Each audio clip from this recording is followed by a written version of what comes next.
I got the online video series and it's great, but nothing replaces working face to face with each other. I got 3 ways we can do that. Number 1, I travel nationally, anywhere in the country. Number 2, I live locally here in the Dallas-Fort Worth area. Number 3, Zoom call, doing a Zoom hitting session together.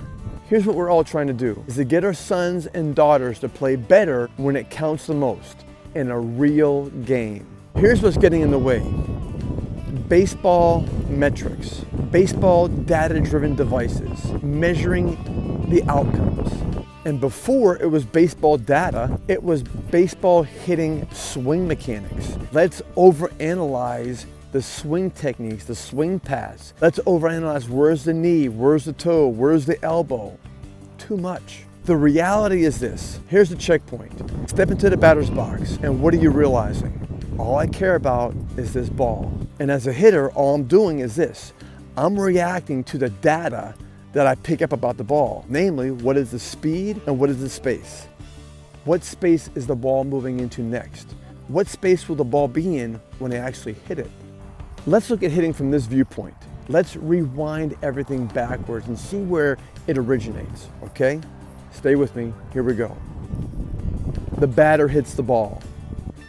The batter swings the bat. The brain sends a message through the central nervous system, through the limbs of the body, and then from the limbs swing the bat. The eyes get the message about the ball's speed and space, and then sends it to the brain. The brain is telling the eyes, hey, I need you to move in position and become alert because the ball is about to come out and I need that message about the ball. You see, when you really break it down, where really good hitting originates is not in the swing. It's not in the data-driven results. It's not in the metrics of the attack angle and the bat speed and the launch angles. Hitting really originates in the brain. And that's something our data-driven community in our baseball metrics is having a hard time dealing with, is measuring the brain and what's going on inside the brain and how the brain calculates timing and how the brain is conceptualizing space. We hear it so often, hey, hand-eye coordination, gifted athlete, right? Well, what is hand-eye coordination? Unfold that.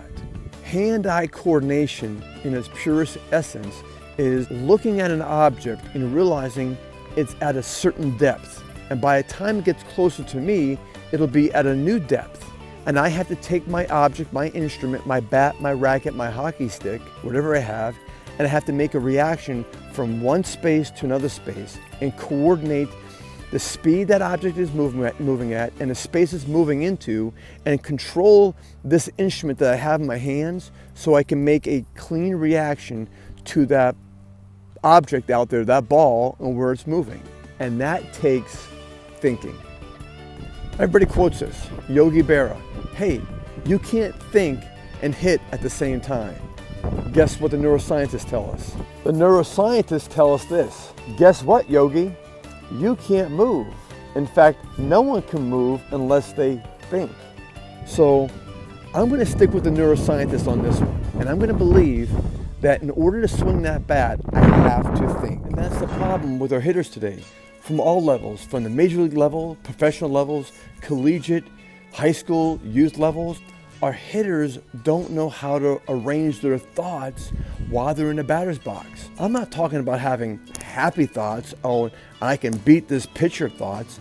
I'm talking about structurally, how do I arrange from transitioning from watching the pitcher to watching the ball? How do I get my eyes into position to see the data that I need to make this reaction? Now, how do I know this? It's because I watch the hitter's eyes. For decades now, I've been watching the hitter's eyes. The eyes are like a tunnel to the brain. You want to understand what the hitter's thinking about at home plate?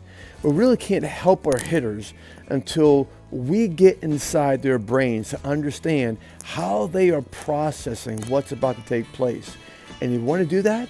And you want to get inside their brains? Then you look at the hitter's eyes. The eyes, again, are a tunnel to inside the hitter's brain. Here's a brief example. Watch this hitter's eyes. Watch how this hitter is completely ambushed by the ball. The hitter looks like a deer when the deer's on the road and it sees the headlights of the car coming at them. It just freeze. Best way to obtain this information is to be taught it. And then once you have knowledge of what's really driving and functioning these good results that you have as a hitter, right? When you understand knowledge, then you gain more confidence. You see, confidence is really an outcome of knowledge. So if your son is ready to reach these goals and train for them, and if he's ready to learn and gain more knowledge, I'm ready to meet you face to face. Check out the description box, click the link, and let's get it done.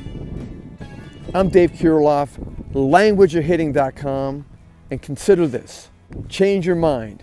Give Jesus Christ a try because he's ready to bless your life.